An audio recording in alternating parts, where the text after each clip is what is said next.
Xalqın gözü tərəzi deyil. Qonum qonşu nə deyər dediyimiz o qonumlar, qonşular elə bilirik ki, biz harasa gedəndə başını pəncərədən çıxarıb dalımızca boylanan xalalardır. Ya da hər qonaqlıqda anamıza söz atan atamızın arvad qohumları. İndi o dalımızca pəncərədən boylanan qonum qonşunun yaşı başı dəyişib. Day pəncərədən boylanmırlar. İndi də sosial şəbəkələrdə hesabımıza boylanırlar.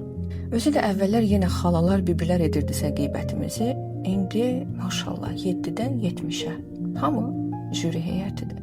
Xalqın gözü tərəzi deyil. Gözün sanki düz bəbəyinə bir amerikanski bayraq qoyublar. Bir gün o tərəfə əsir, bir gün bu tərəfə. Yadınızda Röya Ayxan Ayaz Salayeva söz atanda hamımız yığışdıq, dedik ki, bax, Aygün belə yerdə Aygün, divanın yeri başqa.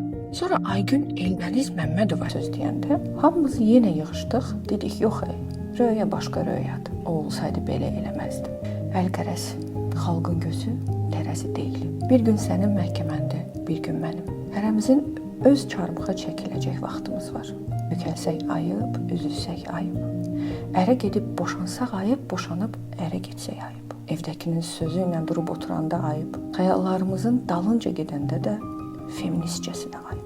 Hamı istəyir ki, ölkə onun inqubatoru olsun. Hamı istəyir ki, hamı onun kimi fikirləşsin. Hər kəs özündə olmayanı kimdə görsə zəhərini şərhə qusacaq. Kimsə kiməsə xoşbəxt olmağı bağışlamayacaq. Əksildikcə, tükəndikcə başqalarının şəkillərində, sözündə, düzündə xəta axtaracaq. Xalqın gözü tərəzi deyil. Qızılın içinə dəmir keçirəni də, südünün içinə su qatanı da ədalətdən zənnedib özünü gözündən salma. Özü qalıb sözü başqası olanlar səni səndən şübhəyə salmasın. Biz hamımız qəhrəmanıq. Sadəcə eyni hekayənin yox. İstəyəndə bacardığın kimi, bacaranda istədiyin kimi yaşa və unutma. Xalqın gözü tərəzi.